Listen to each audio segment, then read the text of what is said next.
টকা ক'ত পাম মই ভগৱান মোৰ ল'ৰাটো ভাল কৰি দে মোৰ ল'ৰাটো ভাল কৰি দিয়ক ভাল কৰি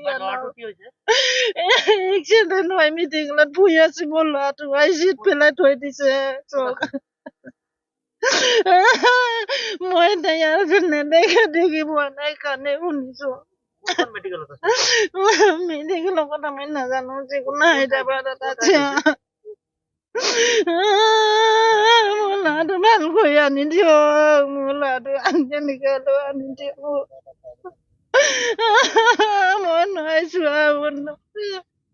আমি দুখীয়া মানুহ আমাৰ পইচা পাতি নাই এদিনত 1-1.5 লাখ পইচা দিবলৈ বাপেকটো হাজিৰা কৰে লাখ টকা হাজিৰা কৰা টকা ক'তনো জুৰিব ল'ৰাটো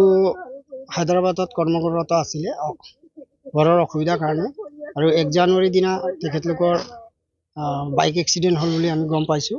লগতে এজন মৃত্যু হৈছে লগতে আছিলে আৰু এইজনৰ অৱস্থা যি বলৰাম গগৈৰ পিতেক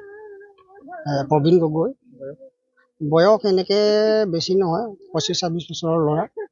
আজি 6-7 বছৰ ধৰি ঘৰৰ অৱস্থাৰ কাৰণে তাতে কাম কৰি আছিলে কামৰ সন্ধানতে আছিলে আৰু 1 জানুৱাৰীৰ দিনা অকস্মাত তেখেতলোকৰ দুৰ্ঘটনা হ'ল আৰু এতিয়া গম পাইছোঁ আমি তাত কোনোবা এটা প্ৰাইভেট হায়দৰাবাদৰ প্ৰাইভেট কোনোবা চিকিৎসালয়ত ভৰ্তি আছে কিন্তু ICUত আছে কিন্তু এতিয়া পৰিয়ালবৰ্গই মানে পাৰ ডে 1 লাখতকৈ বেছি মানে পাৰ ডে বিচাৰিছে গতিকে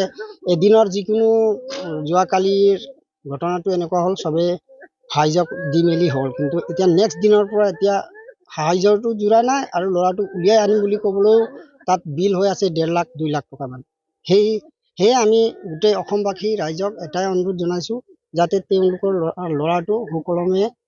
চিকিৎসাধীন হৈ ভাল হৈ আহক গতিকে আপোনালোকে যি পাৰে তেখেতলোকক সহায় সহযোগিতা আগবঢ়াব বুলি আমি গাঁৱৰ ফালৰ পৰা এইটোৱে অনুৰোধ জনাম কি হৈছে কৰ্মক্ষেত্ৰত বাহিৰত গৈছিলে মোৰ ল'ৰাটো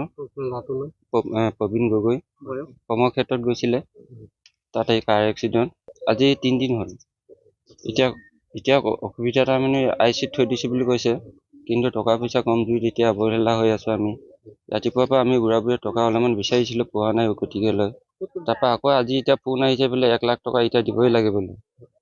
গতিকে আমি বুঢ়া বিচাৰি গৈছিলোঁ ক'তো নাপালোঁ এতিয়ালৈকে কিমান টকা খৰচ হৈছে এতিয়ালৈকে 3 লাখৰ ওচৰ গ'লগৈ যিকোনো খবৰৰ বাবে যোগাযোগ কৰক আমাৰ এই নম্বৰত 9181 307 221